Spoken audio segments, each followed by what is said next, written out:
Welcome to day 21 of this 30-day challenge. You are almost there. If you have made it this far, you should be so very proud of yourself. That was a really tough week. I actually think that the max strength Kegels are the hardest thing that you have to do on your journey back to strength.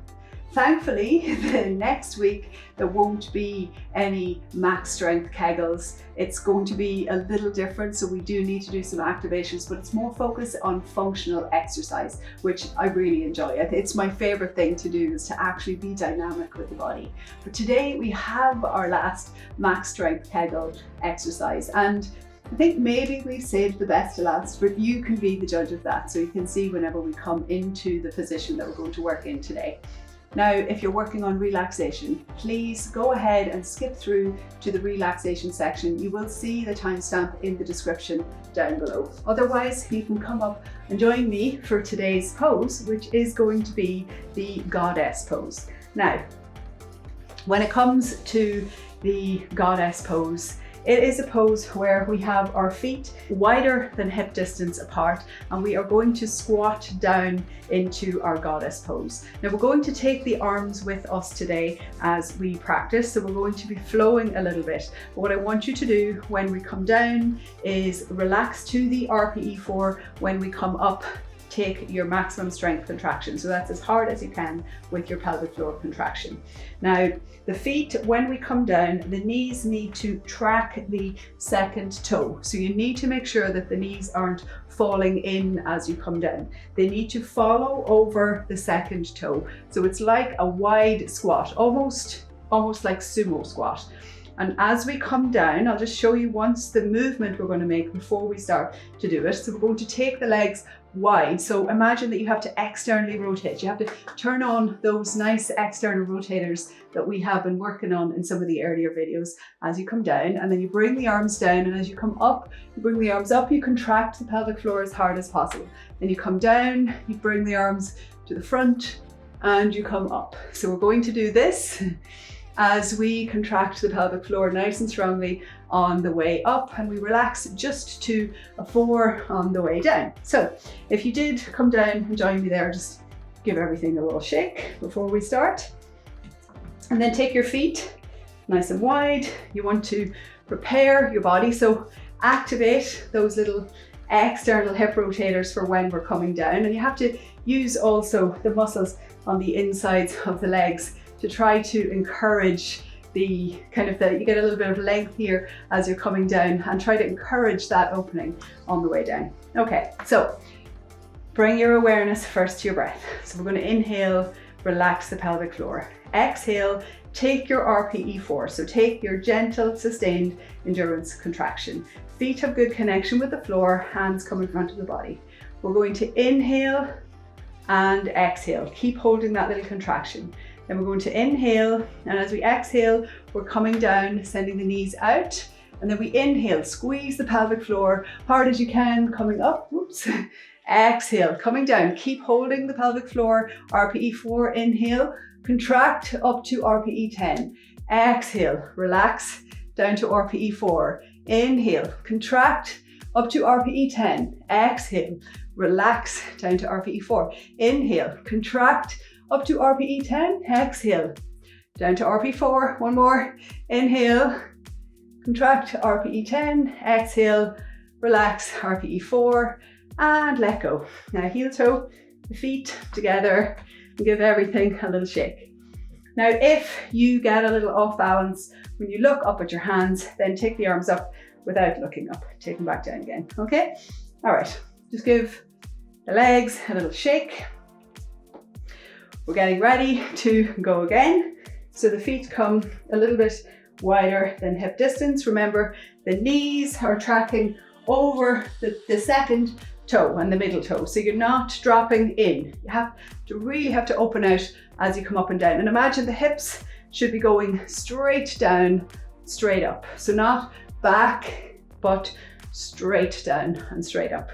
And when you get up, it's really, I don't think this is the hardest. I think that the sitting on the wall is the hardest. But when you come up, contracting as you come up with the inhalation, very, very good practice for balancing intra-abdominal pressure, because you're inhaling, which means that there is pressure coming down, but you're contracting strongly in the opposite direction. This makes a huge difference. So this is why we saved this one to the end. So let's go. Let's take our RPE4 contraction.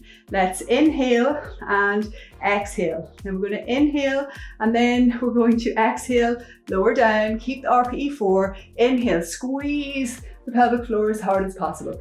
Exhale, lower down. Inhale, squeeze the pelvic floor. Exhale, lower down. Inhale, squeeze the pelvic floor. Exhale, lower down. Inhale, squeeze the pelvic floor. One last time. Exhale, lower down. Inhale, squeeze and release. Let's just take the legs in from there. Give them a little shake. I think we've done 2 rounds. I'm a yoga teacher. I can't count and I can't remember. So let's just do one more just for luck, just for the pot. So take your RPE4, so a gentle contraction, you have a little bit of an activation there, and you're going to lower down as you exhale, and then inhale, squeeze the pelvic floor as hard as you can. Exhale, lower down. Inhale, squeeze hard as you can. Exhale, lower down. Inhale, squeeze. Exhale, lower down. Inhale, squeeze. Exhale, lower down. Inhale, hard as you can. Contract pelvic floor. Exhale, lower down. One more time. Inhale, squeeze. Exhale, lower down. And release everything. Give everything a little shake. Okay, so that is the strength portion of this little video over and done with. You'll be very glad to know that the relaxation is a deep one today. So for the relaxation today, we need some props. So maybe you still have the strap that we used from the other day from one of the relaxation poses. That would be really handy to have for this pose. You will need at least 2 blankets. So they should be reasonably heavy because one of them is going to go on your feet to try to support your legs as they go up the wall. You have 1 blanket that you're going to have to open out so that you have something nice and soft to lay on as you come up against the wall, and you should have enough space above you to be able to put your legs. And it's very handy to have a bolster close by as well. Now with the bolster, that can provide a little bit of weight on the body, and it can also put a little bit of support in front of the legs in case they want to come towards you, because in this position we want to be able to relax completely. This is a position that allows you to completely let go. So we're going to just bring the strap onto the legs before we come into the position, and have your props close to hand because you want to be able to reach them once you're in position. And we're going to come all the way up nice and tight against the wall, and then I'm going to try to not make this look awkward, but it probably will. You have to lie down and shuffle your weight around. You want to be close to the wall because you want your backside right up against the wall when you come into the position. And then once you're up, you can adjust the strap so that it can hold your legs. Now, we want to use this blanket as a little weight on the feet, so that helps to support the legs in this position. And you can take the bolster and you can place it just right across the body, and that can help to keep the legs up. And from this position, you're just going to allow yourself to surrender. Let your body do whatever it wants to do. Allow the weight of your body to surrender down into the floor. Let the legs just hang out. Let them move whatever way they want to. And sometimes they'll lie flat against the wall, and other times they'll bend forward, and that's okay. You just want to find a position in which you can really let go, in which you are fully supported. You're not holding any tension anywhere.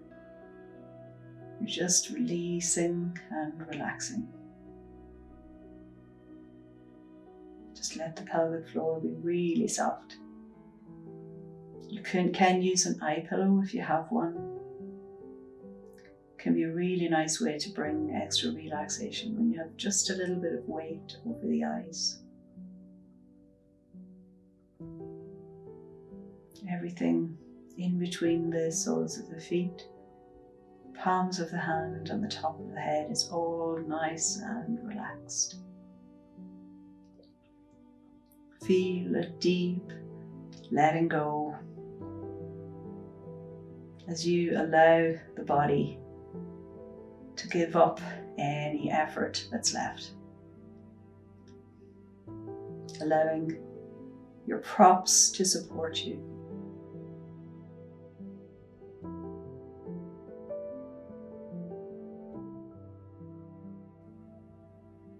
Letting go.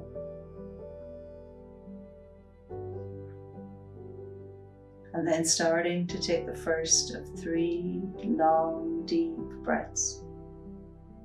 Breathing to feel the whole chest cavity open and stretch just a little. Exhaling, allowing full weight of the backside of the body to rest deeply into the floor.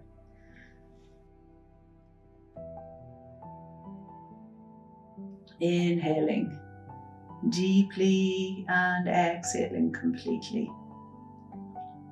One last deep inhalation. And gently bring energy back into your hands. Bring some energy back into your legs. Just move the bolster if you had one. Allow the legs come in towards the chest, taking away the blanket. Releasing the strap. Hugging the knees in towards the chest, rolling to the side and coming up. And that is it for today's little relaxation. So you've worked really hard this week on your pelvic floor. Very, very well done. Just 1 week left of this challenge. I hope that you managed to stay with me. I wish you a really wonderful rest of your day, and I look forward to seeing you again tomorrow.